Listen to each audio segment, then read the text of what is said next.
Al-amal bil khawatim.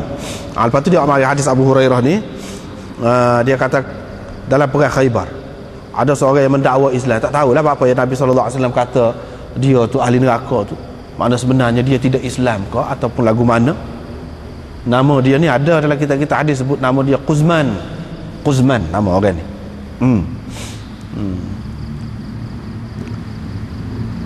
Dia munafik ke? Tidak jelas lah, tapi dia mendakwa Islam.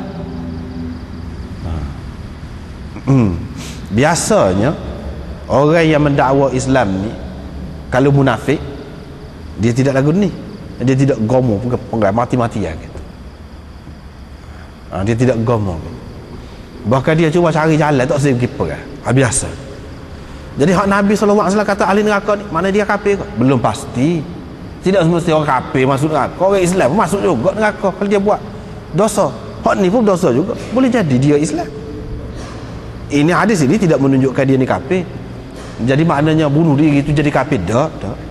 Dosa besar. Dosa besar tu ya, dosa besar. Tapi jadi kafir? Tak. Tapi hak ni dia kata mendakwa Islam mengikut zahir lah. Tak tahulah hakikat dia tu. Boleh jadi dia Islam. Kalau kata masuk neraka, tidak semesti masuk neraka tu orang kafir. Orang Islam pun boleh masuk neraka juga. Dengan perbuatan dia tadi boleh membawa dia kepada neraka. Hak perbuatan dia hak akhir, tak kira sebelum tu. Walaupun sebelum tu hak sebelum tu semetar, bukan lama perang semetar, tapi tak kira hak sebelum tu kira mati dah lah. Jihad ni kita kata orang lain orang kafir mati, dia tak mati sebelum pada tu, molek dah lah kita kata. Tapi saat akhirnya bunuh diri, hak tu tak kena. Hak tu amalan ahli neraka. Hak tu yang menyebabkan dia masuk neraka. Boleh jadi dia Islam. Boleh jadi dia Islam. Sini kita tak boleh putus kata Quzman tu kafir, munafik, tak boleh. Hak sahabat ni kata yad'il Islam, ini mengikut zahir. Nabi SAW tak kata dia kafir, tak kata. Cuma dia kata ahli neraka. Ahli neraka. Perbuatan dia apa? Bunuh diri. Maknanya bunuh diri ni dosa besar. Masuk neraka. Walaupun orang tu ada kebaikan pun sebelum pada tu. Makna Allah SWT tak kenal orang bunuh diri. Nyawa dia bagi, biar dia sendirilah yang ambil. Biar dia sendiri yang ambil. Jangan kita percepatkan. Jangan kita ambil nyawa.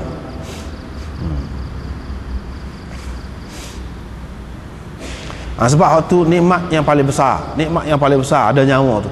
Berapa ramai orang yang sakit lama lah, sakit bertahun-tahun, tak khabar pun lama, tak khabar, tak ada. Tapi ada nyawa lagi.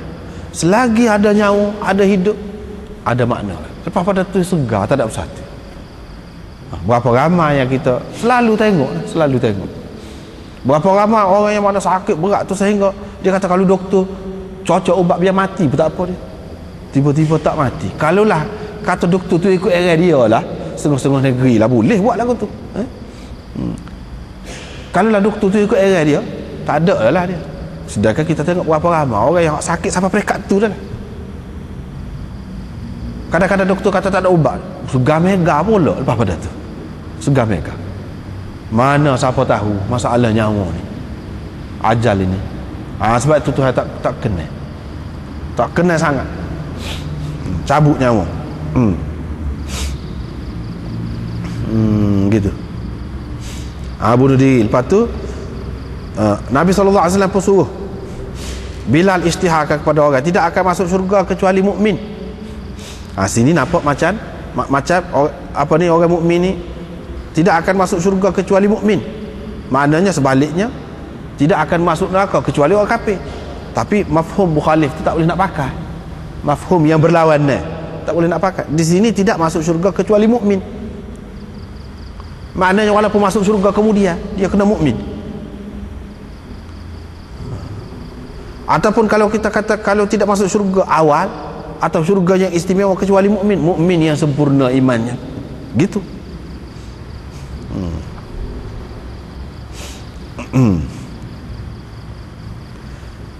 Sesungguhnya Allah menguatkan agama ini dengan orang yang al-fajir, birrajulil fajir, iaitu orang yang jahat, orang yang tidak baik.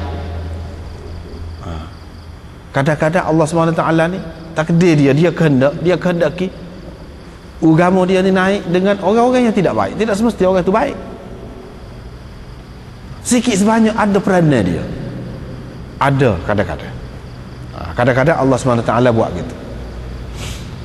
Bahkan dalam riwayat yang lain disebutkan birrajulil kafir, dengan orang kafir pun ada.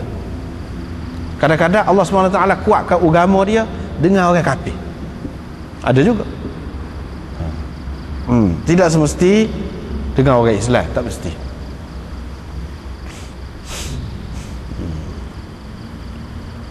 Seterusnya hadis hak salah gini lebih kurang tu ya. Cuma bezanya hak tadi anak panah. Hak ni pedang. Hak ni pedang. Hak mana hak betulnya? Atau dua peristiwa? Ada yang mengatakan dua peristiwa. Kalau dua peristiwa tak jadi masalah lah. Tapi nampak serupa benar ni hak ni. Serupa benar. Dan peristiwa ni pun dalam banyak riwayat disebutkan hak tu lah juga. Dalam perang Khaybar tu apa gini? Jawabnya perawi ni, sebab tu dalam Asyiyah ni pun dia ada sebut perawi ni dia riwayat bil makna. Dia tidak berapa jelas hak tu. Tetapi alat yang tajam lah. Dia tidak berapa jelas.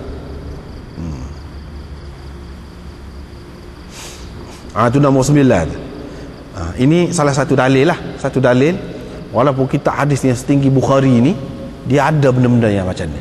Itulah bagi orang yang ngaji hadis, benda ni penting.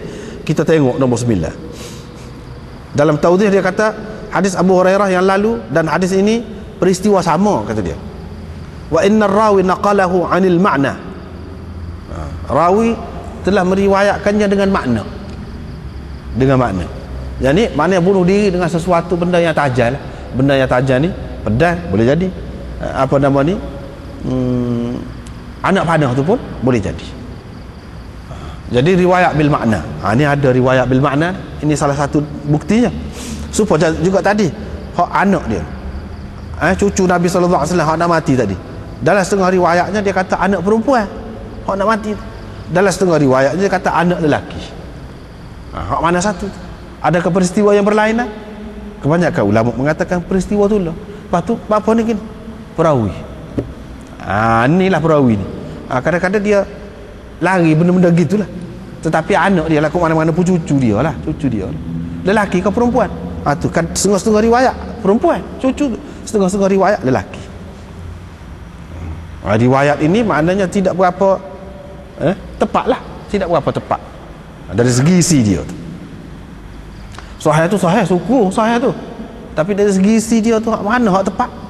Tu kena cari dalil lain. Kena cari dalil lain.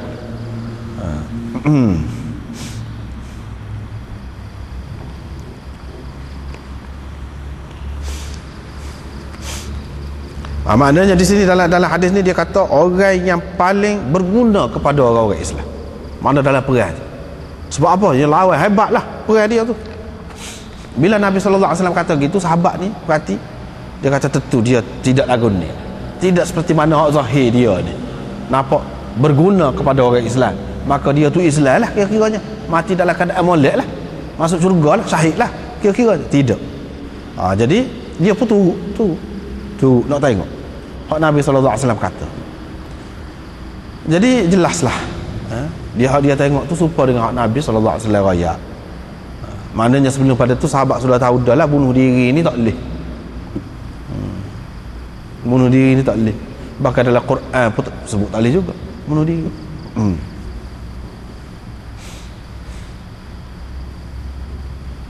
Termasuk dalam dosa besar. Lepas tu Nabi SAW pun kata, seseorang hamba tu betul-betul beramal dengan amalan ahli neraka, pada hadiah ahli syurga.